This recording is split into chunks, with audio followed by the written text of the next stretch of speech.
Hello and welcome to the Tabletop Games blog Digital Eyes episode. Asbestos and its use have a long history.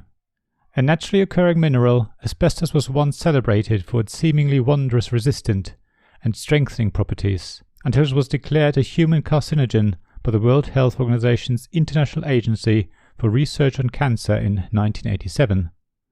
This odd dichotomy between the recognition of the harmful effects of the mineral and the lure of the potential to make a profit on it is by no means new to industry or unique to asbestos. As game designers and game players, however, this is thought-provoking. From the rulebook of the cost by Spielworxx. It took me a long time to pluck up the courage to write a review about a game that deals with such a controversial topic. I wanted to have played it often enough and with enough different people to make sure I would understand how the game deals with the topic and how it works from a gameplay perspective, as well as hear how playing the cost makes people feel. After all, as a player, you are trying to make as much money from mining, milling and selling asbestos in order to win, without paying any attention to the very real human cost this activity had. The cost is not your usual action selection, area control, resource management game where you're just pushing cubes around the board. It's not going to be for everyone. So I always made sure to let people know what this game was about and the real-life events that it is built around, allowing everyone to decide for themselves if they wanted to try it. The cost is, as I said, an action selection game with area control and resource management. All the mechanisms in this game are all a little different to other games, adding more interest to the cost and giving it a strategic element. For the action selection mechanism, imagine a grid of hexes, like in Catan. Players select one corner where 3 hexes converge to take the 3 actions displayed on them. Once a corner has been chosen, it's blocked, and other players have to use a different corner. Or you can see that you need to think about what actions you want to carry out and what actions you might want to block for other players. The area control is about where you build your mines and mills, the railroad tracks you lay or the ports you build. Railroad tracks and ports can earn you money if other players use them. Mines and mills are your main source of income, and mills can be used by other players except that you end up with a refined asbestos to sell yourself and make money from. Resource management is about investing in countries to give you local currency that allows you to mine, mill and sell asbestos there. Even the flow of the game is a bit different. There are basically 4 phases, 2 of which are more to do with housekeeping than anything else. First, you select your actions via the hexes, as explained above, but these actions are all about getting money, or building mines, mills, railroad tracks or ports. They have an effect on the game boards, and even though the choices you make during this phase are vitally important, it doesn't feel like anything much is happening. That all changes in the 3rd phase, where players take turns to mine, mill, or move/sell asbestos or pass. Players have to continue taking one of those actions until nobody can do anything else. It's in this phase that you run your engine, so to speak. Mine some asbestos, move it to a mill it, move it to a market and sell it for a profit.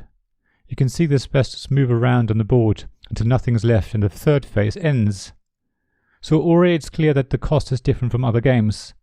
The graphic design actually adds to this feeling. It all feels rather industrial, a little bit dusty even, and the pattern of asbestos fiber panels can be seen throughout, constantly reminding you what this game is about. That is, if you do actually need reminding. The thing is, when you mine or mill asbestos, you always have to make a choice. Do it safely and protect your workers, but pay a fair bit of money, which erodes your profit significantly, or do it unsafely, putting your workers' health at risk, but costing you nothing and therefore giving you the most profit. The decision seems very clear here, but the cost makes it harder by making the real-life implications obvious. If you want profit, one of your workers dies and is moved to a coffin area on your player board, where that worker will stay until the end of the game, as a constant reminder of the choice you made. That's where the game starts to make you feel uncomfortable, if you weren't uncomfortable enough from the beginning when you heard what the cost was about. It gets worse though. Once you go down the route of letting your workers die, you need to get new workers, of course. The thing is, hiring workers doesn't cost you anything. You don't even have to pay them anything when you put them to work if you accept that one of them will die. You really feel how cold this industry was, or in some places still is. People, the little worker meeples in the game, are just a commodity, with new workers being readily available to take the place of others who didn't make it. It's all about profit and making the most money. Unless you completely divorce yourself from the theme, you do really feel that as you play the cost. The game then ratchets it up a notch. When the game ends, you don't get penalised for the dead workers you have on your player board. There are no negative points, nothing. The designers intentionally didn't want the game to get involved in the decisions you make. They didn't want the cost to chastise players. They wanted the players to make the decisions in the game themselves, and even though that's probably one of the more controversial decisions the designers made, I do actually think it works. However, to make it work, I think it's vital that all players read the rulebook, especially the introduction and all the callouts that describe how your actions in the game relate to real-life events and what the consequences were. Without that, the game could feel more like any other game where you just try to make the most money, even though I'd say that the artwork, such as the coffins at the bottom of player boards, are by themselves very clear as to what you do in the game and what effects your actions have. Yet, when you read the rulebook and learn about asbestos, then play the cost, you can see how the world changed from wanting as much asbestos as possible to some countries banning it completely, making it harder for you to make a profit. If you're not careful and too greedy, you can even force an early game end. If too many workers die, it is possible that all countries ban asbestos, at which point it's all over, and whoever has the most money at that point wins. Otherwise the game ends after 4 rounds. Yes, only 4 rounds. One last thing about the rulebook before I close. I found it very hard to read, but once I set up the game and followed the steps through, it all made sense and the gameplay flowed really well.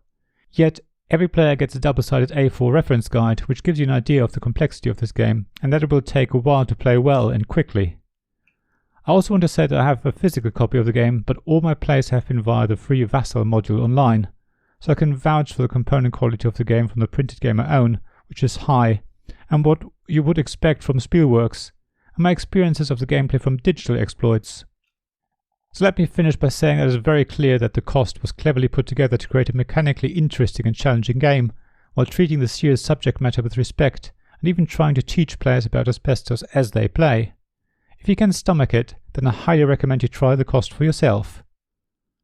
Thank you for listening to this Tabletop Games blog Digital Eyes podcast. Please check the description below for links mentioned in this episode, as well as to the written version of this article on the blog. If you enjoyed this episode, please subscribe, give us some stars or leave a review.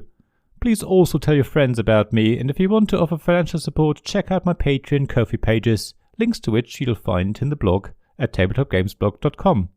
So thank you again for listening, and I hope to see you again soon. This podcast was made possible by the generous help of my Patreon supporters. Royal Patron Sean Newman, Castle Guard David Miller, Dice Masters Alex Bardi, James Naylor, Paul Grogan and Robin Kay, and Shining Lights Gavin Jones, Sarah Reed, Richard Simpson and Tim Vernick.